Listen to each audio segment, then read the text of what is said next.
Donc, ce tutoriel porte sur OBS Studio. Donc, la première chose à faire quand on ouvre OBS, c'est d'aller préciser certains réglages. Donc, dépendamment si vous êtes en Mac ou en Windows, moi je suis dans un environnement Mac, mais normalement, donc, on doit chercher dans le menu OBS Préférences. Si vous venez de télécharger le logiciel, il sera probablement en anglais, donc vous cherchez pour OBS Settings. Et là, vous sélectionnez soit Préférences ou Settings et on va venir ajuster certains réglages, certains paramètres importants avant de commencer. Donc, le premier, c'est la langue. Donc, si vous venez de télécharger, c'est probablement en anglais. Donc, au niveau de la langue, ici, vous avez tout un choix. Donc, on peut le mettre ici en français. À noter que pour que l'interface se retrouve en français, vous allez devoir cliquer OK, ensuite quitter le logiciel OBS et redémarrer le logiciel OBS afin d'avoir l'interface en français. La deuxième chose importante à régler, donc à paramétrer, est ici dans l'onglet Sortie. Donc, il y a deux éléments à ajuster. Il y a le chemin d'accès à l'enregistrement et le format d'enregistrement qui sont importants à ajuster. Donc, le chemin d'accès de l'enregistrement, c'est important de voir où il est ou de le modifier parce que OBS va enregistrer automatiquement vos vidéos.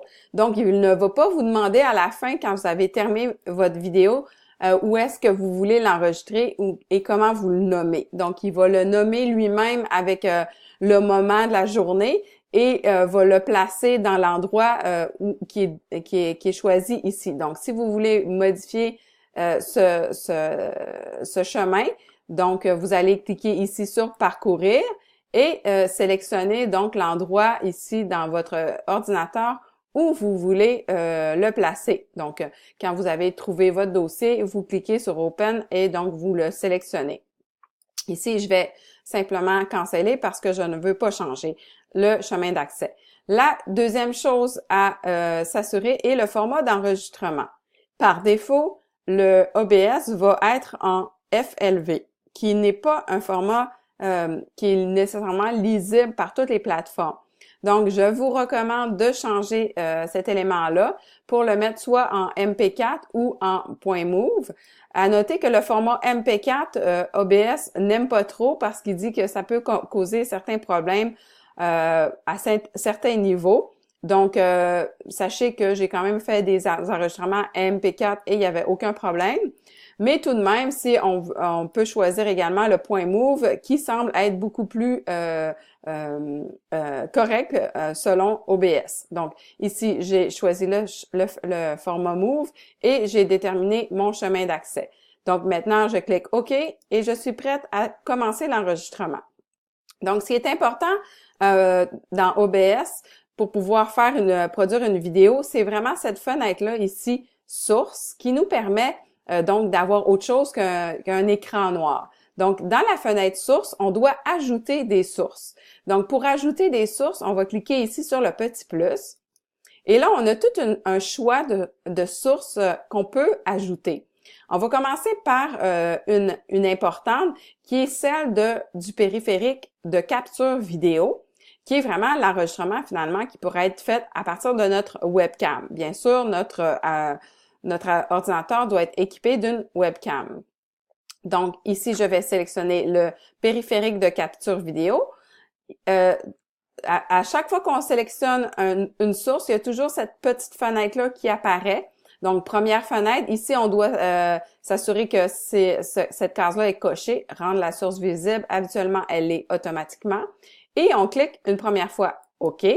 Et une deuxième fenêtre apparaît. Dans cette fenêtre, nous devons ici sélectionner le périphérique de capture vidéo. Donc, je dois cliquer à côté et choisir venir sélectionner ma caméra. Donc, ici, j'ai ma caméra qui est intégrée parce que moi, je suis dans un environnement Mac. Et donc, j'ai sélectionné mon périphérique de capture vidéo. Et on voit, ça a pris quand même un petit moment, mais ça finit par apparaître. Et donc, ensuite, je clique OK.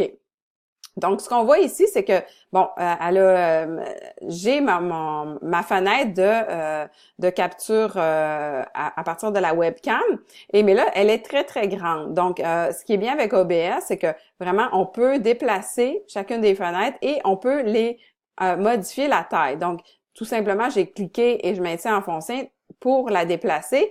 Et je peux également donc réduire la taille en cliquant sur un des points ici, et donc cliquer maintenir enfoncé pour réduire la taille, et je peux toujours donc déplacer la fenêtre. Un autre élément qui est très bien avec OBS, c'est qu'on peut ajouter autant de fenêtres de capture, autant de sources qu'on veut.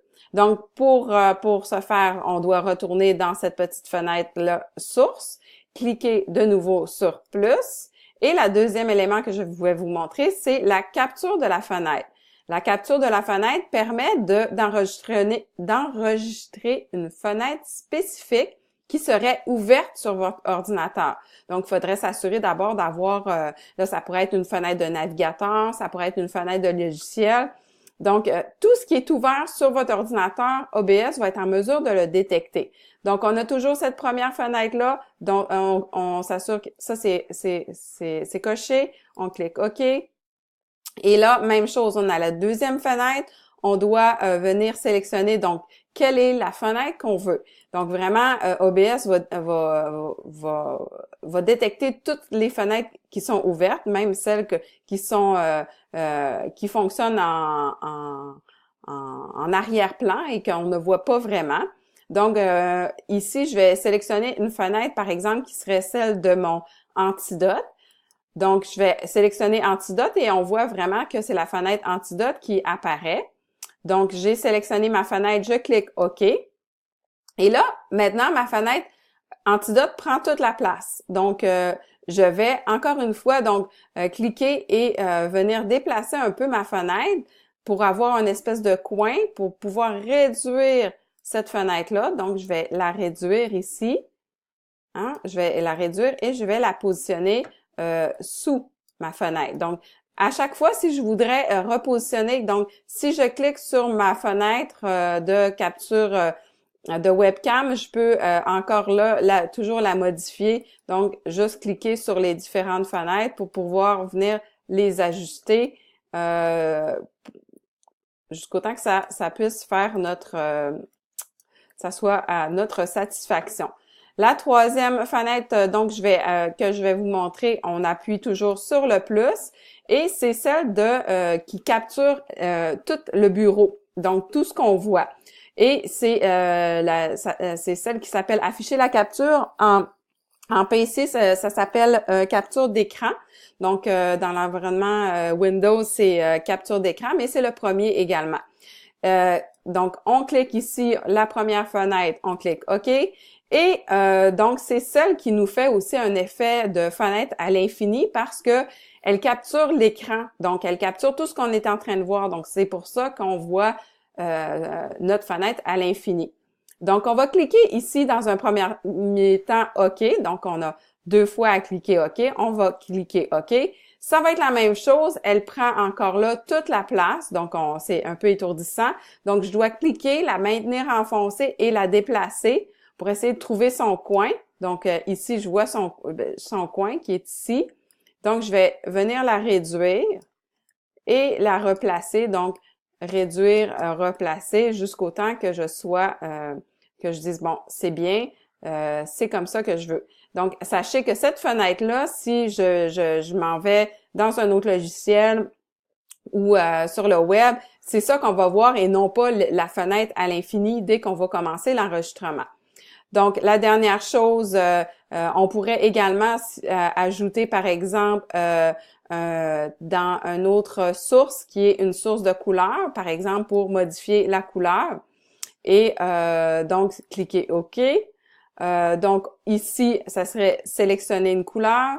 Donc, on pourrait venir mettre une couleur. OK. Et là, donc, on va avoir ici notre fenêtre de couleur. Vous voyez, c'est simplement un carré de couleur qu'on peut modifier. Là, je pourrais l'agrandir pour le mettre en arrière. Là, bien sûr, il cache. Donc, en cliquant sur le coin, avec le clic droit de la souris, je peux donc changer l'ordre des différentes fenêtres. Ici, je vais descendre, placer tout en bas pour avoir mon fond bleu. Là, c'est pas très joli, mais vous pourriez choisir une couleur plus jolie. Maintenant, donc, maintenant que je suis organisée, je peux commencer l'enregistrement et c'est très simple. Donc, je vais juste réduire celle-là parce qu'elle est un peu dérangeante. Donc, je vais cliquer sur cette fenêtre-là et je vais venir la réduire. Ah, j'ai de la misère à la sélectionner parce que, bon, je ne sais pas, mais j'ai de la misère à la sélectionner. Ça ne fait que sélectionner la source de couleur. Je vais juste enlever la source de couleur qui n'est pas vraiment jolie. Voilà. Et je vais réduire cette fenêtre-là pour que ce soit moins dérangeant pour la suite. Ensuite, dès qu'on est prêt à commencer, on a qu'à cliquer sur « Démarrer l'enregistrement » et à partir de ce moment-là, l'enregistrement est en cours, comme on peut le constater ici en bas. On voit les minutes qui se déroulent. Donc, on est en train d'enregistrer. Et ensuite, quand c'est terminé, on n'a qu'à cliquer. Donc, on pourrait aller, je pourrais aller dans d'autres logiciels, montrer toutes sortes de choses, tout en parlant. Et quand c'est terminé, on clique sur « Arrêter l'enregistrement ». Le vidéo a été enregistré à l'endroit, automatiquement, à l'endroit où on avait donc précisé au départ. Donc, voilà qui termine ce tutoriel pour OBS.